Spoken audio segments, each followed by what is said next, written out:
Hermanos, muy buenas tardes. Tengo 6 de la tarde aquí en California con 55 minutos. Y bueno, eh, hoy esta noche voy a hablar acerca de lo que sucedió en el siglo XIX en las fronteras aquí en los Estados Unidos.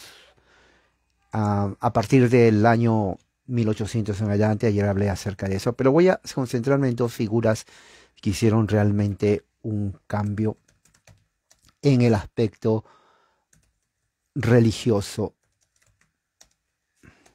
aquí en los Estados Unidos, lo cual explica por qué ah, existen cantidad de sectas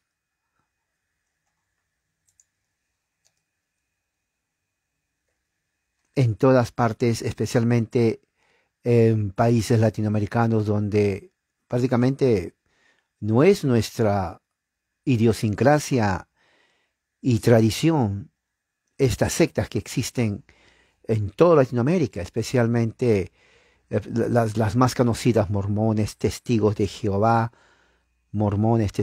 adventistas y pentecostales, ¿no? Sectas que no es parte de nuestra cultura. Si usted, por ejemplo, hace Google, vamos a ver, Google, vamos a ver, religión, un país cualquiera, Colombia. Vamos a poner Colombia en Latinoamérica. Ah, Interesante porque en la estadística muestra, fíjese, la afiliación religiosa en Colombia para el año 2020, el 68% son católicos. Es un número bajo, ¿eh? Generalmente los países latinoamericanos están entre el 80 y 90%, pero aquí Colombia es 68%. Asumiendo que es, digamos, más o menos. El 15% son evangélicos, no se especifica 15%. O sea que hubo un aumento. Cuando dice no especifica, está la clave. Son sectas. Son sectas que se han abierto, que han fundado, que vienen de Estados Unidos. Ahora, no necesariamente vienen, muchos dicen, no, pero esta secta lo fundó fulano de tal. Sí, pero los orígenes son de aquí, de Estados Unidos, no son de Colombia. S- ah, Testigos de Jehová tienen menos del 7%, pentecostales tienen menos del 7%, protestantes reformados menos del 1%, adventistas menos y otros. Pero evangélicos, ellos ponen aquí evangelistas. Esta fue ah, para el año 2020, hace poco, o sea, es reciente, o sea que esta estadística es reciente, o sea que se puede confiar, ¿me entiende? Se puede confiar. Y así usted puede poner su país y poner estadísticas en religión. Y ah, ahí va a salir, ¿no? Eh, Vamos a poner, a ver si sale aquí otro país. Ok. Ah,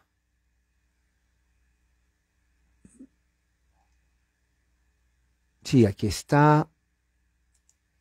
Estadísticas, puse aquí.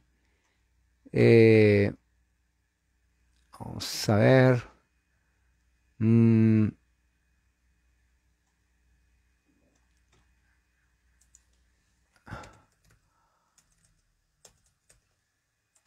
eh, Bolivia, religión.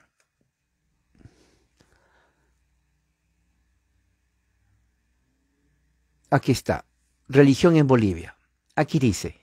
Igual parecido a Colombia. El 64% son católicos en Bolivia. El 15% evangélicos. O sea, sectas evangélicas. El 2% adventista. El 1% bautista. 1 punto pentecostal. mormones menos del 1%, testigos menos del 1%, protestantes, yo creo reformados menos del 1%, metodistas, o sea, la gran mayoría del 15% son sectas evangélicas. Son sectas evangélicas. Y así usted puede ir con cada país. Entonces se da cuenta, la religión mayoritaria es el catolicismo porque es nuestra cultura. ¿Ok? Es así. Es mi cultura, es la de usted. Que usted ya no sea, no cambie el hecho que es su cultura. ¿Es mi cultura? Sí. Ahí nací, así fui creado, en mi casa, en el país, en la región, en todo. Los españoles nos dieron lenguaje y religión. Y yo no soy comunista ni socialista para estar maldiciendo y diciendo que por qué vienen a haber matado a los indígenas. Esa es pura tontera. No creo, eso es propaganda política marxista. El hecho es que tenía que haberse dado y se dio, y punto. Y se acabó. Y nosotros salimos de ahí. Así es, salimos de ahí.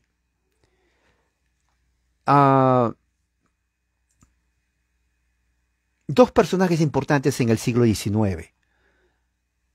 Uno de ellos se llama Barton Stone y el otro se llama, ¿dónde está? Aquí.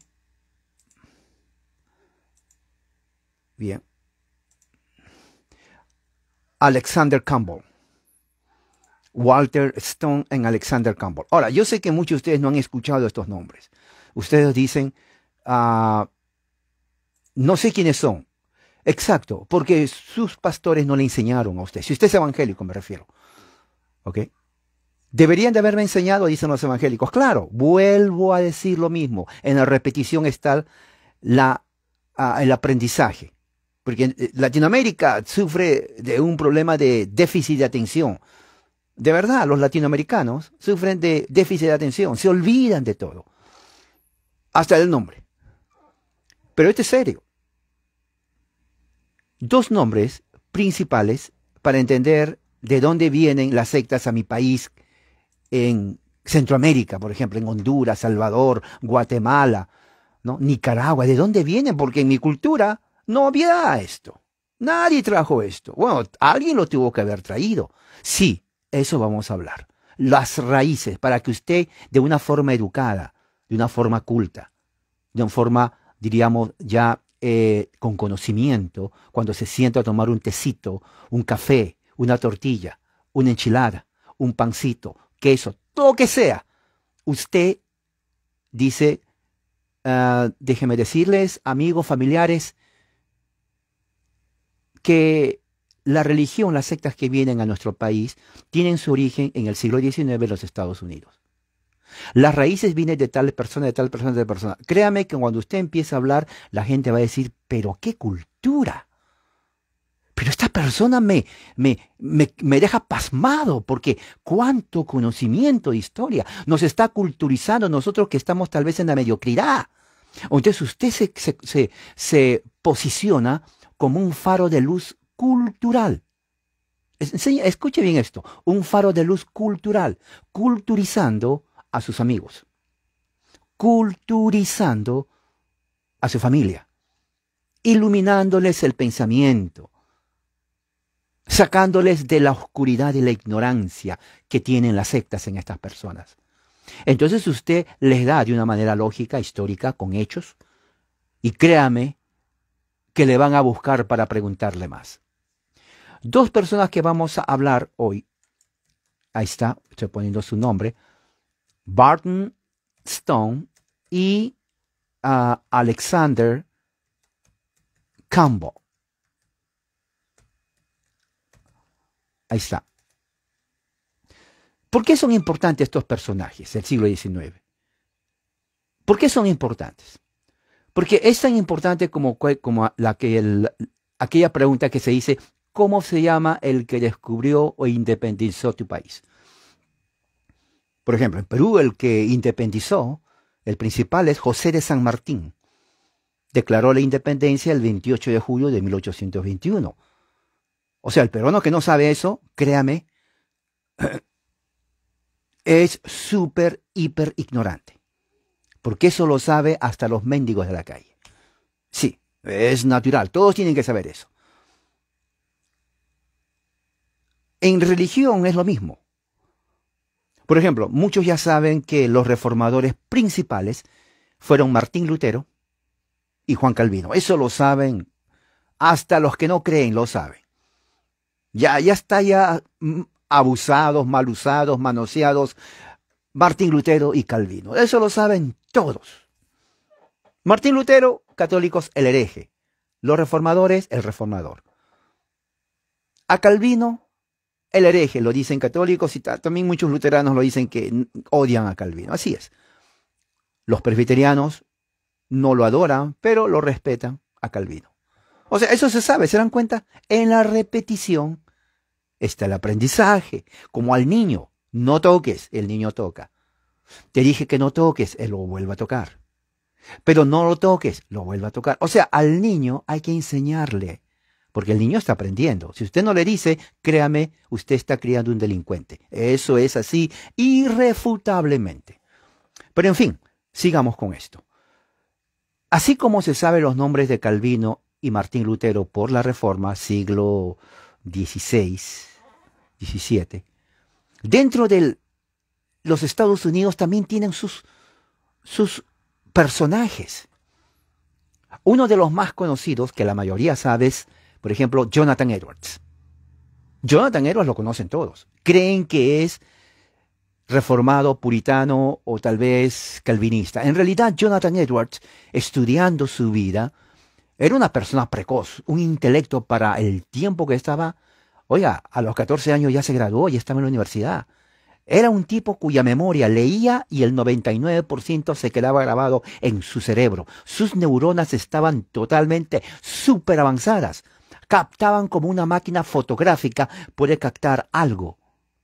No como hoy en día, que uno escucha y por ejemplo, yo que estoy hablando, cuando termine usted va a acordarse el 1%. El resto se va a olvidar, porque así está las neuronas normales. Pero las neuronas de Jonathan Edwards captaban todo. Era un niño prodigio, en realidad. Él es el llamado que junto con otro prodigio, George Whitefield de Gran Bretaña, Inglaterra, crean el primer avivamiento en los años 1740 hasta el año 1770 en los Estados Unidos, en las colonias americanas. Ellos son las principales figuras. Para entender la historia americana hay que conocer a estas dos figuras. Aun cuando George Whitefield no era americano, él era de Gran Bretaña, estuvo aquí y ese hombre sacudió todas las colonias. Tanto es así que el gran padre fundador Benjamin Franklin le gustaba escuchar a George Whitefield predicar, porque predicaba con mucha pasión, convicción, ¿no? Jonathan Edwards escribía bastante. Él no era muy emotivo, pero sus sermones duraban desde 2 a 3 horas. Créame que yo no sé si se dormían, pero así eran las predicaciones en los bosques. ¿Okay? Venían todos en los bosques como un campamento. Se imagina un bosque con árboles bonitos, verdor, pajaritos, vaquitas, por allá un caballito, o por aquí, y todos ahí sentados, escuchando la predicación de Jonathan Edwards. Así era en ese tiempo. América colonial, 1740. Ustedes han visto la película La pequeña casa de la pradera, ¿no? O de la familia Ingalls. Bueno, así se vestían. Así eran también, así viajaban, ¿no? En carretas tiradas por caballos y viajaban a todas partes. ¿Ok? Y eso. Así que, otra cosa muy importante. Ya para fines del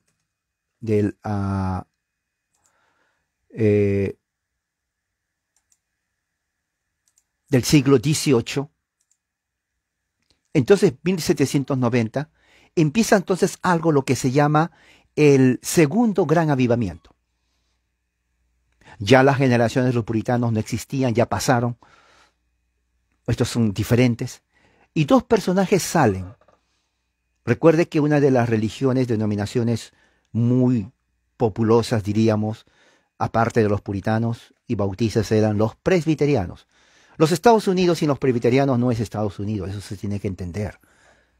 ¿Okay? Los presbiterianos crearon los Estados Unidos, al igual que los puritanos. Pero ya para 1790 el presbiterianismo comienza ya se había dividido entre escuelas antiguas y escuelas nuevas, a consecuencia de las predicaciones del primer avivamiento, diferente teología. De entre ellos hay dos presbiterianos que sobresalen.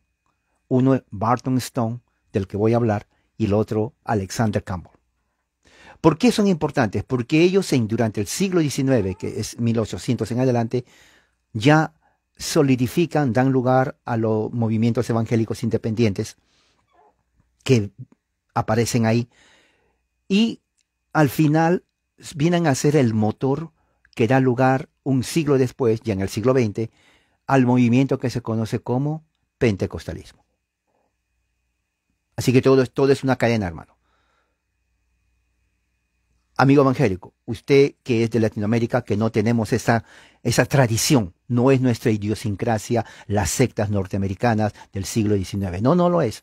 No lo es. Son sectas extranjeras, foráneas, que han entrado a nuestra cultura, ¿no? Y la mayoría lo ha aceptado, ya sea por desconocimiento de la verdadera doctrina católica romana, ¿no? O también, ¿no? Exactamente, congregacionalistas, sí es. Congregacionalistas se llaman a los herederos de los puritanos. Por eso que se llama congregacionalista. Muchos dicen, hermano, ¿por qué se llama congregacionalista? Porque cuando mueren los puritanos, sus congregaciones que no eran presbiterianas, o sea, no eran del gobierno presbiteriano, ellos comienzan a tener un gobierno congregacional, diríamos democrático. Esa sería la palabra actual, gobierno democrático. Pero lo utilizan el sinónimo congregacionalista. Entonces, toda iglesia congregacionalista es descendiente de los puritanos. Donde vivo, aquí a unas 15 kilómetros donde yo vivo, está la primera iglesia congregacionalista o puritana aquí en California. Antigua. ¿No? Y todavía hay gente que se reúne. Sí, todavía hay gente que se reúne.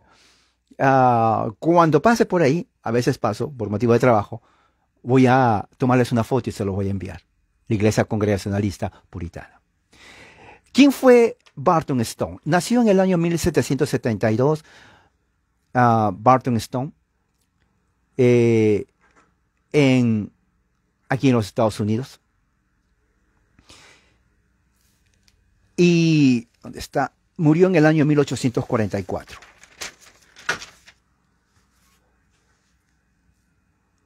¿Ok? 1844. Era contemporáneo de muchos otros hombres que vivieron en ese siglo, como Charles Finney, también presbiteriano, Alexander Campbell, también presbiteriano, como la fundadora de los adventistas, Elena de White, como el otro fundador de los adventistas, William Miller, como el fundador de los mormones, Joseph Smith, y también el fundador de los Testigos de Jehová, Charles Taze Russell. ¿Se dan cuenta? Todos contemporáneos en el siglo XIX.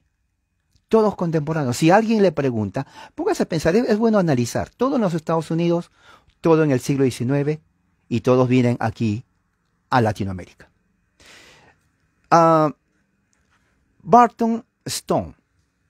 En el año 1791, él atiende a una reunión, ¿no?, en el estado de Virginia para escuchar a otro predicador presbiteriano llamado James McGready. James McGready fue un ministro presbiteriano, uno de los muy conocidos, influenciantes, personas que trajo mucha influencia en las colonias americanas. Y él fue uno de los primeros presbiterianos en predicar lo que se llama el avivamiento.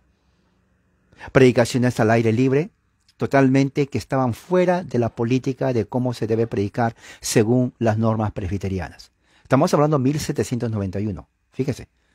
¿Ok? Entonces, Barton Stone viene y escucha a James McGready y se queda totalmente impresionado cómo un ministro presbiteriano con tanto conocimiento llega a predicar así, de una forma inclusive fuera de los parámetros de lo que tiene que ser un presbiteriano. ¿Okay? En el año 1791 existe una ya grupos separados de presbiterianos, la antigua luz y la nueva luz. La antigua luz prácticamente son presbiterianos originales, totalmente conservadores, que no quieren un cambio que suceda dentro de toda su política y liturgia. La nueva luz de presbiterianos son aquellos que ya típicamente americanos, que salen del molde de los credos y las confesiones y los catecismos y comienzan a ser más espontáneos. El mensaje inclusive cambia un poco y eso trae mucho conflicto. En 1795, Stone se convierte en profesor de lenguaje, ¿no?, en una academia en Washington. Para 1796, Barton Stone asiste a una conferencia metodista, ¿no?, en donde escucha por primera vez al gran ministro metodista de Inglaterra, que es el precursor del metodismo aquí en los Estados Unidos. Su nombre, Francis Asbury. Francis Asbury es el primer, diríamos, el pionero del metodismo en los Estados Unidos, donde él forma la Iglesia Metodista Episcopal en América. Stone escucha el mensaje de este hombre, Asbury, que viene a ser prácticamente como un Juan Calvino para los metodistas aquí, y se queda impresionado. El mensaje de Asbury era tremendo. Era un hombre que tenía mucho conocimiento de religión, mucho conocimiento de los puritanos, mucho conocimiento de historia de Inglaterra, mucho conocimiento en cuanto a política, filosofía, religión. Era un genio Asbury como metodista. Y Stone le escucha a él. Para 1796, Stone recibe su licencia para predicar dentro de la denominación presbiteriana. Para 1796, el mismo ya para el invierno, llega a Kentucky. ¿Se acuerda que le dije de Kentucky? Referente a Kentucky Fried Chicken. Bueno, de ahí viene. Le dije que el fundador de esta cadena de Kentucky Fried Chicken fue pentecostal, ¿no? Y claro, los pollos que hacía, y bien famoso a nivel mundial, ¿no?, sale de la receta que él tenía, pero es otro asunto. Si come usted Kentucky Fried Chicken, está comiendo usted entonces pollo pentecostal. Pero en fin, ¿qué más? En 1798, Stone es ordenado como ministro presbiteriano, y le preguntan, una de las preguntas que le hacen a todo ministro es, y le hicieron a Stone, si él acepta la confesión de fe de Westminster, que viene a ser uno de los distintivos presbiterianos. Él respondió, yo lo acepto tanto mientras que sea consistente con la palabra de Dios. Tenía 26 años. O sea, que con esa respuesta a algunos les gustó, a otros no. ¿Por qué no le gustó a la mayoría? Porque eso da a entender de que si hay algo que no está de acuerdo, entonces va a rechazar. Entonces, él lo hizo con conocimiento de causa, porque Stone desde el principio no era tanto de confesiones, a pesar que conocía el presbiterianismo. Entonces dijo, sí, lo acepto, pero mientras tanto, mientras que no contradiga las escrituras. Ahora, vamos a pasar ahora al periodo del segundo avivamiento. Este es muy importante para que ustedes sepan, porque aquí vienen los cambios. El segundo avivamiento empieza justamente en el año 1800, ya empezando el siglo XIX en los Estados Unidos, ¿no? Stone visita Carolina del Norte y Virginia, ¿no? Mientras él estaba regresando, él va escuchando de reuniones de avivamiento al aire libre en el condado de Logan, ¿no? Y ahí estaba predicando uno de los más grandes ministros presbiterianos de mucha influencia en los Estados Unidos, James McGready. Muchos de ustedes no conocen a esta persona, pero James McGready fue, como quien dice, un capo, un bacán en teología. Una persona que conocía historia, conocía teología, conocía la reforma, conocía el presbiterianismo, conocía prácticamente todo. Su mensaje fue tan electrificante que él fue uno de los primeros que comenzó a hacer el segundo avivamiento en las partes de la colonia. Bueno, Stone escucha a este presbiteriano y se queda conmovido, se queda impresionado, se queda pasmado, se queda de una forma asombrado, como otro presbiteriano, doctor en teología, ¿no?, da un mensaje diferente al mensaje que escuchó. Entonces, ¿qué es lo que sucede? Stone entonces comienza a viajar por todo el condado de Logan y ve a primera mano, no le contaron a nadie, él ve a primera mano todo el avivamiento que estaba llevándose a cabo en esa región. Estamos viendo, recuerde, estamos viendo 1801. ¿Se acuerdan de la película La Casa de la Pradera o La Familia Ingalls? Así se vestían. Así, exactamente se vestían. Tenían su carruaje y llevaban por caballos, tirados por caballos. Así, igualito. Las mujeres se vestían así y los hombres se vestían así. Así, exactamente. Es más, aquí donde yo vivo hasta unos 20 minutos, un museo donde está completititititito. Es más, hasta uno se viste como ellos, las mujeres se visten como ellos, igualitito de ese tiempo. No ha cambiado el tiempo ahí. Bueno, él va allí en 1801 y ve cómo la gente comienza, algo que él nunca había visto, algo que no hubo paralelo en la historia de los Estados Unidos. Eso es el inicio del segundo avivamiento en los Estados Unidos. Mayo 3 empieza avivamiento en Fleming Creek, así se llama, ¿no? En mayo 10, otro avivamiento en diferentes lugares. Mayo 17 de 1801, otro avivamiento a unas 6 millas. Mayo 24 de 1801, también otro avivamiento en otra ciudad allí. En junio de 1801, Barton Stone administra la Cena del Señor en la congregación de Concordia. Él da, ¿sabe cuántas personas recibieron la comunión ahí? Más de 4,000 personas recibieron la comunión. Ahora, no era iglesia, no era templo, porque en un templo no había más de 200.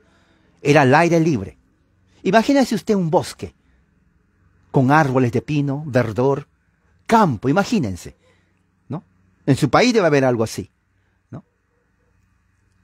Imagínense, 4,000, 5,000 personas allí sentadas, recibiendo la comunión. ¡Qué bonito!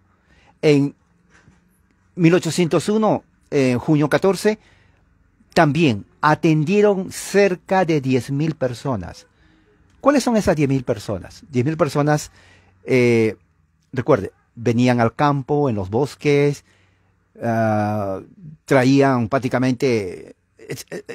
¿Han visto otra vez la Casa de la Pradera en el carruaje que vivían adentro? Bueno, ahí traían sus colchas, todo allí, porque eran por semanas, viajaban todo el bosque de los Estados Unidos. Jalados por caballos, tenían ahí, comían como comían en ese tiempo, ¿no? Prácticamente era algo asombroso. Era como irse de vacaciones, diríamos así, recorriendo todo, pero para escuchar a los predicadores al aire libre, así. Junio 21, ¿no? Junio 21, más de 10,000 se reunieron en un solo lugar. Esto es algo increíble. Todo esto en el año 1801, inicio del segundo gran avivamiento. ¿Ok? Agosto de 1801, otra vez, aquí es en el lugar, el avivamiento en la ciudad que se llama Cane Ridge, ¿no? Ahí fue prácticamente una semana en agosto, del 14 al 19, en el año 1801, ¿no? ¿Y cómo sabemos de estas fechas? Porque el predicador, Barton Stone, lo escribía en un diario, ¿no? Ve, aquí tengo un diario. Esto es del Colegio de Ginebra, ¿no? Y él iba, ¿no? Y al terminar, al final del día, él escribía. Digamos, noviembre 11 de 1801. Estuve con el ministro Richard McNair en una reunión en el presbiterio. En ese momento, entonces, nosotros comenzamos a predicar. Vinieron alrededor de unas 10,000 personas, recibieron la Santa Cena y todos los días. Eso está registrado en las bibliotecas, en los archivos generales de la Biblioteca de los Estados Unidos. Toda esta información del segundo avivamiento. Y serio, de verdad. Para el noviembre 11, el presbiterio escucha de lo que estaba haciendo Stone. Y no le gustó. Porque eso no tiene nada que ver con la forma como un presbiteriano tiene que enseñar la palabra. Entonces, en noviembre 11, entonces se reúnen en Ohio y le acusan de ideas perniciosas y peligrosas. O sea que Stone estaba predicando ideas perniciosas y peligrosas, totalmente contrarias al mensaje o a la política presbiteriana de ese tiempo, ¿no? En el año 1802, entonces se dividen el presbiterio y se forma el presbiterio de Cumberland. El presbiterio de Cumberland se divide, se forma como una protesta al presbiterio de ese entonces, porque le estaban criticando. Entonces ellos forman, el presbiterio de Cumberland todavía sigue, la iglesia presbiteriana de Cumberland existe todavía, es una congregación grandísima, ha prosperado de una forma increíble. Sus orígenes de aquí, con Barton Stone. De aquí surge. ¿Cuál es la diferencia? La diferencia es que ellos son más arminianos, parece mentira, son presbiterianos arminianos, creen en el libre albedrío y otras cosas más totalmente diferentes a un presbiteriano, diríamos, tradicional, diríamos así, y ha crecido bastante. ¿Ok? En septiembre 10,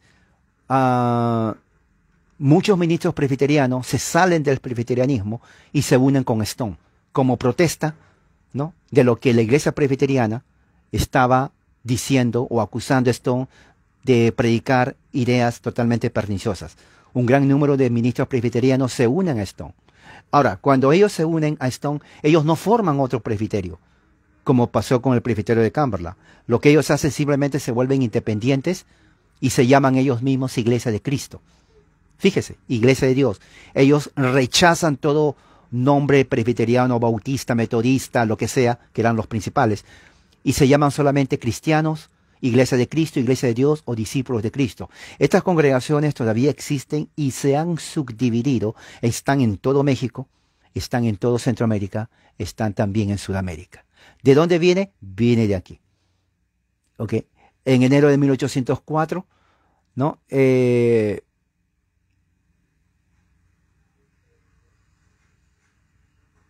Ellos ya, Stone y otros ministros presbiterianos que renunciaron al presbiterianismo, escriben una carta, ¿no?, al presbiterio de Kentucky, explicando por qué ellos se están separando del presbiterio.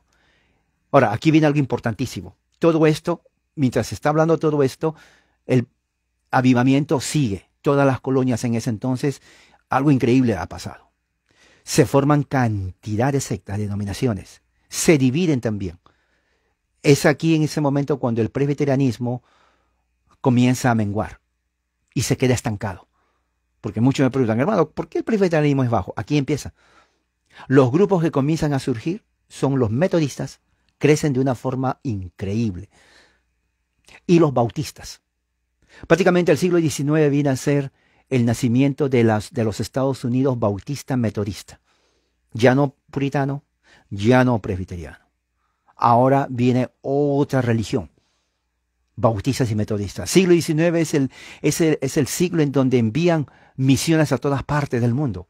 Los presbiterianos envían, los bautistas envían, los movimientos de santidad wesleyanos envían. Por eso que en muchas partes, no sé en qué parte me dijeron de que uno de los primeros grupos que fueron ahí fueron wesleyanos y de la santidad. Claro, porque fueron los primeros de este siglo. Fueron exactamente, porque recuerde, John Wesley predicaba la santidad entera, total, que uno puede llegar a ser perfecto, ¿no?, sin pecar ni un solo día, sin tener un pensamiento pecaminoso, sin hablar cosas pecaminosas, sin mirar, sin decir, sin actuar nada. Dice, es posible. Y hasta ahora creen muchos, en la actualidad, dentro de las iglesias de santidad. Por eso se llaman de santidad, ¿no? Ahora se llaman 3 nombres. Iglesia Wesleyana de Santidad Pentecostal.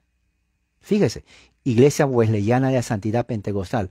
La palabra pentecostal viene después, en el siglo XX. No estamos ahí todavía. Aquí nunca se habló de pentecostalismo todavía. El pentecostalismo viene después. Y eso tiene su historia también. Y está conectado todos con esto. Pero se dan cuenta cómo los presbiterianos están empezando todo esto. Mucha gente piensa, bueno, los presbiterianos son aparte. No, el presbiterianismo comenzó a dividirse con las predicaciones de Jonathan Edwards en el año 1730. Porque su mensaje comenzó a revolucionar a todas partes. Ya con James McGready, con Stone y con Campbell, entonces la cosa se diversifica. Hay una explosión de cultos y denominaciones habidas y por haber. De aquí se va a todo México, porque les gustó la comida mexicana en el norte de México. ¿Okay? El catolicismo en los países latinoamericanos, que estuvo fuerte por siglos, ¿no? Comienza a debilitarse. No estaban preparados. Por eso digo, si los curas en Latinoamérica hubieran realmente catequizado a los católicos, créame, la reacción hubiera sido totalmente diferente al aceptar estas sectas. Pero como la gran mayoría de católicos en todo México, Centroamérica, son ignorantes de su religión, no los catequizaron bien, entonces viene cualquier charlatán y lo creen. Es así. Es la puritita verdad. Así es. Entonces, ¿qué es lo que sucede? 1804, Barton, presbiteriano, bautizado de niño. ¿Qué cosa creen que hace Barton? Se bautiza ya de grande. Porque una vez que salen estos ministros presbiterianos del presbiterianismo, ellos rechazan el bautismo de infante. Ellos rechazan la confesión de Westminster. Ellos rechazan los catecismos de Westminster. Ellos prácticamente rechazan el presbiterianismo porque lo llaman una camisa de fuerza, estéril y sin vida. Así lo llaman. Entonces dicen el bautismo de infantes no tiene valor. Así que los ministros presbiterianos que se salieron, ¿qué cosa creen que hacen? Se bautizan. Se bautizan ya de grandes. ¿Sabía usted eso? Entonces eso viene a ser, ¿no?, el rompimiento de ellos con todo lo que tiene que ser presbiterianismo, y estos movimientos de avivamiento, y que se llaman, y también se llama de restauración, comienzan a crecer. Esto es 1804. ¿Okay? Todavía no había mormones, todavía no había adventistas, todavía no había testigos de Jehová. Nada de eso todavía. Ellos, tal vez los abuelos de estos fundadores todavía muchos de ellos eran presbiterianos, muchos de ellos eran metodistas y muchos de ellos eran bautistas. ¿Usted sabía eso? Los mormones, testigos de Jehová y adventistas salen de presbiterianos, de bautistas y de metodistas. De ahí salen. No de pentecostales. El pentecostalismo es una subsecta. El pentecostalismo viene a ser, digamos, un subproducto, viene a ser algo que sucede de casualidad. ¿Por qué digo de casualidad? Porque nadie planeó crear una secta pentecostal. Simplemente se sucedió. Y antes no se llamaba pentecostalismo. Eso lo vamos a ver después. ¿Ok? Amigo pentecostal, le estoy dando su biografía. Exactamente, nunca conocí la doctrina católica, aún ahora no la conozco. Exacto, solo sé, exacto. Pero no es ni siquiera Santo Tomás y San Agustín. Por eso, la razón por la cual, y eso se lo he dicho a dos sacerdotes, la razón por la cual las sectas invaden todo México, católico romano, México, Virgen de Guadalupe, hasta los huesos, y se meten a estas sectas, Centroamérica, Sudamérica también, es porque los curas católicos no hicieron su trabajo. No hicieron su trabajo. Ellos estaban confiados que los ignorantes latinoamericanos se iban a quedar de católicos. Pero no. Se salieron del catolicismo y se metieron aquí a las sectas.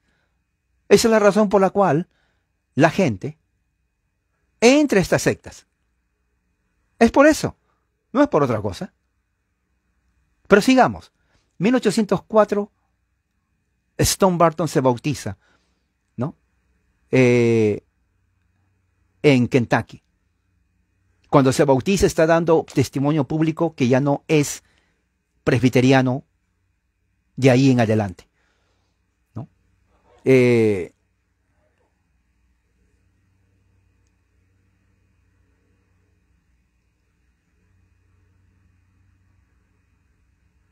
Él dice, solamente quiero decir, él escribió que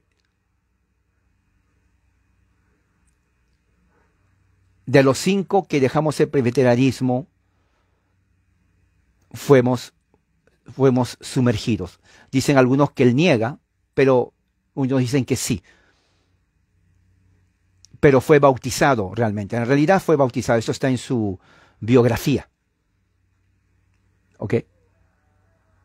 ¿Es el presbiterianismo una secta? Esa es una buena pregunta. vamos a seguir con esto y luego se responde la pregunta. Pero diría que no, pero se convierte en secta. Por eso, ¿secta qué significa secta? Sectas son como la pizza. Usted sabe lo que es la pizza. Aquí está. 3 pedazos de pizza. 4. Cuando usted compra pizza dice, dame un pedazo. O sea, quiero una secta de pizza. La palabra secta viene de sección. Sección es seccionar. Seccionar significa cortar. O sea, una secta es una cortadura. Quiero una secta. Aquí está una secta de pizza para ti. Oh, yo quiero 2 sectas de pizza. No 2. Solamente uno porque somos 100 y solamente tenemos una pizza pequeña. Ok, otra de aquí por allá. Entonces, secta implica una cortadura, una sección de algo entero. Presbiterianismo no es secta, pero de allí salen sectas, que es diferente. Como la pizza. La pizza no es una secta, pero hay sectas. Usted lo puede dividir la pizza en 4, 1, 2, 3, 4. Lo puede dividir en 8, 16. Y cuántas veces usted quiera dividir una pizza, lo puede hacer. Pero cada secta de pizza se va a hacer más chiquita. Porque secta viene de sección. Sección es seccionar, seccionar es cortar. Así que cuando se habla de secta, se está hablando de cortaduras en un grupo. Entonces, presbiterianismo original no fue, pero se hizo secta en menos de 100 años. En Estados Unidos se hizo más sectas todavía, o sea, más cortaduras a la pizza. A eso. Pero ¿qué pasa después? 1805 envían ya misioneros, ya no son presbiterianos, se llaman ellos cristianos, ¿no? Para empezar a predicar la nueva religión. Mire, estamos hablando de 1800. ¿Ok? Y comienzan a escribir. Ahora, al mismo tiempo había otro ex presbiteriano. Él sí rechazó el presbiterianismo, como quien dice, como dicen en Chile, al tiro lo rechazó. Lo rechazó porque según él, las enseñanzas del presbiterianismo no estaban de acuerdo a las enseñanzas del Nuevo Testamento. Su nombre, famoso, famosísimo, más conocido inclusive que Stone, Alexander Campbell. Él estaba haciendo lo mismo, pero en otra parte también, de las colonias. Pero no se conocieron con Stone. Pero llegó el momento en que ellos se conocieron, ¿no? En 1832, un grupo de restauracionistas, como se llamaban el grupo de Campbell. Recuerde que en 1832 estos grupos se llamaban los restauracionistas, porque según ellos se estaban restaurando el verdadero cristianismo que durante 1800 años cayó en apostasía. Esa es la narrativa que enseñan los mormones, la narrativa que enseñan los testigos de Jehová, la narrativa que enseñan los adventistas. Todos les van a decir lo mismo. Estamos restaurando. Hable con un adventista. Oh, es que cayó en apostasía. Hable con un testigo. Oh, cayó en apostasía. Hable con un mormón. Oh, cayó en apostasía. Todos cayeron en apostasía hasta que apareció Joseph Smith, Elena de White o Charles Russell. Bueno, por eso se llaman grupos de restauración. ¿Ok? En 1832, un grupo guiado por Alexander Campbell se unió, ¿no? Se comenzaron a unir con un grupo de Barton Stone en Kentucky, de donde viene Kentucky Fried Chicken después. Después le vamos a ver. Ahora entiende por qué el coronel de Kentucky Fried Chicken fue pentecostal. Porque ahí sucedió todo el avivamiento. ¿Ok? Es como cada vez que usted vea Kentucky Fried Chicken, piense, segundo avivamiento, pollo del avivamiento. Así lo llama, pollo del avivamiento. Ok, muy bien. Las congregaciones que se forman ahí, ¿no? Las congregaciones que se forman ahí son discípulos de Cristo. Ellos no usan nombres como yo soy bautista, yo soy metodista, yo soy presbiteriano, bla, bla, bla. Solamente discípulos de Cristo o solamente somos cristianos. De ahí viene que muchos evangélicos se llaman cristianos, ¿no? Cuando usted habla con un evangélico, le dice, ¿qué iglesia eres tú? Yo no sigo a hombres, sigo a Cristo, como robot. Ya es un robotito, ¿no? Yo soy cristiano. No, hombre, solo Cristo. No, hombre, todos dicen lo mismo y todos se contradicen. Bueno, de aquí viene, ¿no? Entonces, el grupo de Alexander Campbell, ¿no? Y el grupo de Barton Stone, entonces se unen y se unen porque estaban haciendo casi lo mismo. Prácticamente tenían el mismo propósito y trabajaban para lo mismo. Los dos rechazaron llamarse iglesia bautista, iglesia metodista, iglesia presbiteriana o congregacional, que eran los 4 grupos principales de ese tiempo. Ellos simplemente se llamaban cristianos. ¿Usted qué es? Cristiano. Sí, pero ¿a qué iglesia vas? Discípulo de Cristo. ¿Pero cómo se llama su iglesia? Cristiano. Sí, pero ¿cómo no tiene denominación? Iglesia de Dios en Cristo Jesús. Discípulos de Cristo. No, así se llamaban. Rechazaron todo tipo de nombre. ¿Ok? No es como ahora, yo soy presbiteriano, yo soy bautista, semibautista, bla, bla, bla, y un montón de cosas. Ya no había. ¿Ok? Entonces, ¿qué es lo que pasa?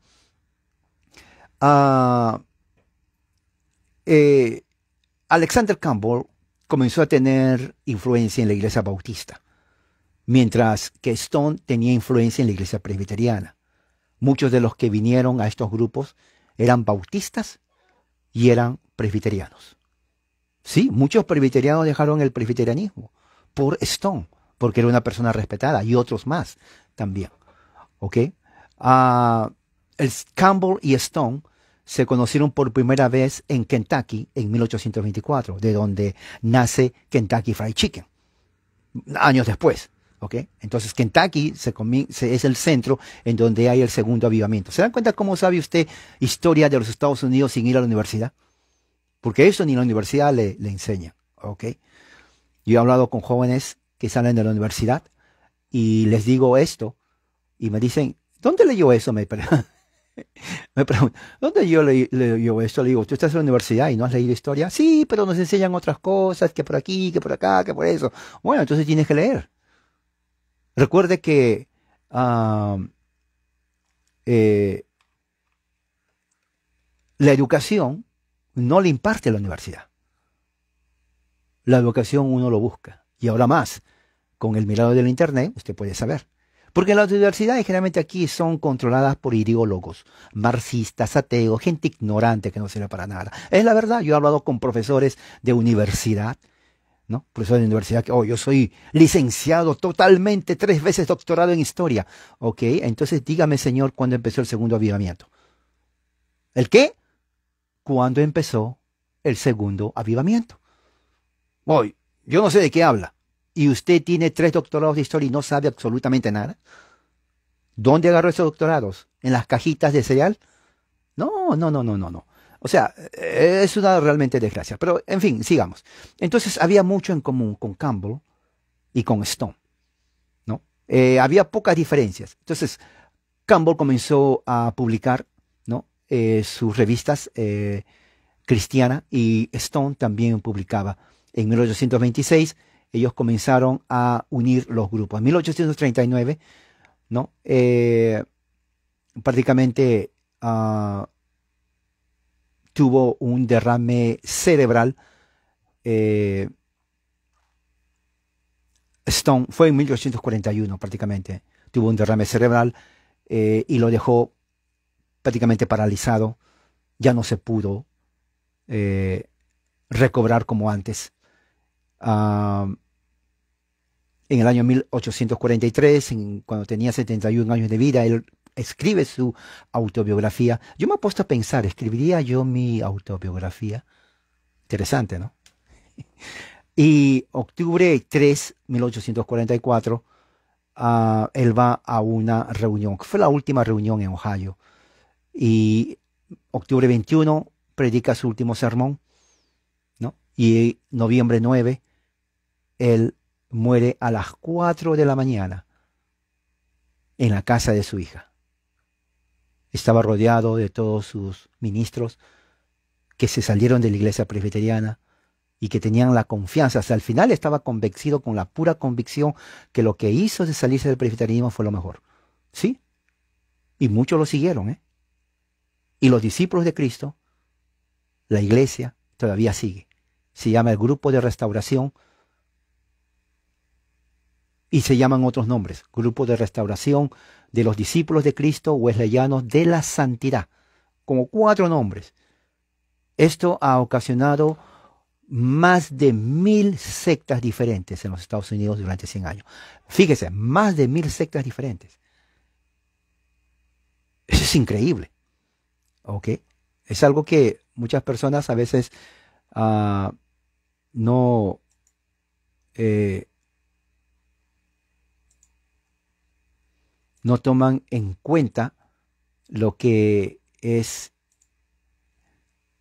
la religión de las sectas norteamericanas. Usted ya sabe, en este momento usted puede hacer una idea de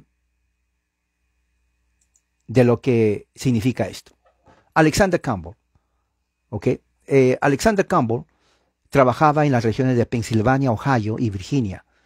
Stone trabajaba en Kentucky y Ohio, Kentucky Fried Chicken, recuerde, ahí nació Kentucky Fried Chicken, siglos después, unos años después, ¿ok? Mucho pentecostalismo, movimiento de santidad, muchas iglesias independientes, ¿ok? Así que está comiendo usted chicken de avivamiento. Ambos movimientos tenían el mismo propósito, como acabo de decir. ¿Qué más?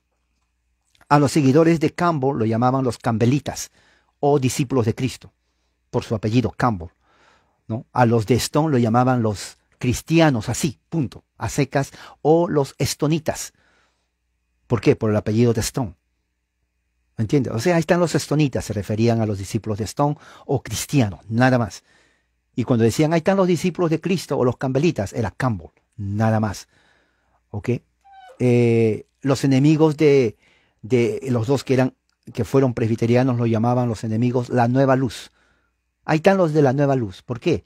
Porque ellos estaban predicando un mensaje totalmente diferente al mensaje, diríamos, que ya se conocía entre el presbiterianismo tradicional. Entonces ellos fueron asociados prácticamente, ahí es donde nacen todas las sectas, ¿no? El evangelicalismo, ¿no? Muchos de los que vinieron con Stone, sus seguidores eran presbiterianos, se salieron del presbiterianismo. Muchos de los que vinieron con Campbell, ellos eran bautistas y metodistas, se salieron y formaron su propio grupo. Entonces se dan cuenta cómo todos tienen la misma, o sea, una raíz, bautista, presbiteriano, metodista. Se salen de ahí los presbiterianos, se forman grupo de restauración, le siguen los bautistas, ya no son bautistas, le siguen los metodistas y forman diferente tipo de sectas y movimientos. Todo en el siglo XIX, ¿no? Ellos ponían mucho énfasis en cuanto a la unidad de los cristianos. Para ellos, los credos y confesiones eran un obstáculo a la unidad de los cristianos, ¿no? Y es necesario entonces que ya dejen de lado esas cosas. Esa es otra forma también. Y se basaban exclusivamente en las escrituras. De ahora en adelante dice que el pueblo de Dios solamente van a ser discípulos, cristianos, hermanos y herederos de Dios. Nada más, ¿no? No nos vamos a llamar, como dicen, no nos vamos a llamar presbiterianos o bautistas o algo así. Vamos a llamarnos por esos títulos: cristianos, hermanos, herederos de Dios o discípulos de Cristo. El señor Stone, Mr. Stone, nunca dejó de gozarse del suceso de la verdad del Evangelio, ¿no?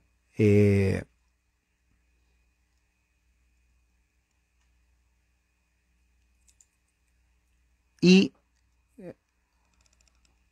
bueno, en ese tiempo, ya cuando él muere, entonces ya estaba también ya predicando en Nueva York Charles Finney, otro ex presbiteriano, que él también rechaza. Él ya es más, diríamos, semipelagiano, también con el movimiento de santidad. Y vamos a ver. Ah, y también aparece Elena de White, William Miller, de los adventistas, y José Smith. También se llaman grupos de restauración, se llaman ellos, ¿no? Grupos de restauración. Bueno, esto es para que, con eso quiero terminar, para que tengan una idea de cómo aparecen estos grupos y cómo que de aquí van a todo Latinoamérica. Usted, por ejemplo, si dejó el catolicismo porque le llamó, le gustó lo que predican estos grupos, yo le digo que reflexione ahora, porque ahora que ya sabe de esto, ¿ok? Estos grupos, si bien es cierto, tenían tal vez una buena intención, ¿no? Una buena intención en cuanto, déjeme arreglar aquí esto, una buena intención en cuanto a- a acercarse a Dios. eh, Escriba su libro, a acercarse a Dios o que la gente conozca más la religión. El motivo no estaba mal. El problema está en que crearon cantidad de sectas. Crearon cantidad de sectas. Mañana vamos a ver cómo todo esto, en el siglo XIX solamente, en 100 años, dio lugar a lo que se conoce más adelante, siglo XX, que todos nacimos en el siglo XX, no hay excusa. O usted nació en el año 2000. ¿Alguien nació en el año 2000? Que en este año tendría 22 años. ¿Alguien nació en el año 2000? Porque si nació en el año 2000 tiene 22 años. Bueno, después me lo dice. Pero la mayoría tal vez nacimos en el siglo XX, 1900. Mañana vamos a hablar del pentecostalismo y cómo la cadena viene. Cómo fueron que estas personas sin saber dieron lugar a un movimiento que sobrepasa a cualquier otro movimiento en la historia del cristianismo, en todo el mundo. Rivaliza solamente con el catolicismo romano. Ni siquiera los bautistas, aunque los bautistas siguen hoy en día en gran número. Es la iglesia con más grandes miembros en Estados Unidos. Presbiterianismo ha menguado, como le dije, al punto es casi como que ya no existe. No, es la verdad. Muchos se enojan y me dicen, no, es que es la verdad. Oiga, tienen apenas un millón en un país de más de 300 millones de habitantes. Ni siquiera un 1%. Católicos tienen casi como más de 30 millones. 30 millones, rivalizando con los bautistas. Así que ese es el panorama religioso y espero que esto haya dado entendimiento a los latinoamericanos. ¿Dónde están parados? Si su secta tiene 50 años o 100 años. Qué pena. Sí, es pena. Pero yo lo veo así. Es que el desarrollo de la religión es así. La gente ya no le gusta ¿cómo te puedo decir? Lo formal. Ya eso tuvo su época. Y fíjese que en la misma época de ellos ya no les gustó eso. En 1700, 1800 ya no les gustó absolutamente nada de eso. Imagínense hoy que estamos en 2022. Peor. Ellos les gustaba. La razón por la cual Stone fue llamado y decía ideas perniciosas es porque en las reuniones donde hacían estos avivamientos, la gente comenzaba a tener convulsiones epilépticas. Saltaban, como les dije. Imagínense 10.000 personas. Imagínense de esos 10.000 la mayoría que sea 5.000 mujeres.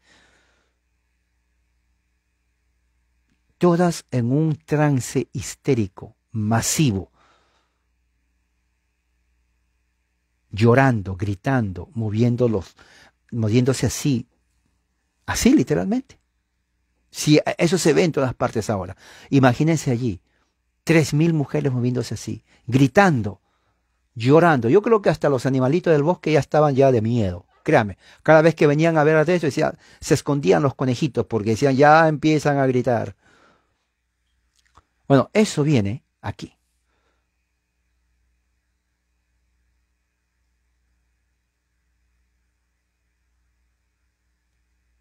Así creció, así creció. Y otra cosa importante, ya para el siglo XX, metodismo comienza a bajar también en números. El único que queda son los bautistas. ¿Por qué baja de número? Porque se mezcla con los movimientos de santidad y con los fe apostólica. ¿Cuáles son los de la fe apostólica? Eso lo vamos a ver mañana. Bueno, hermanos, que la gracia de Dios sea con todos ustedes. Amén.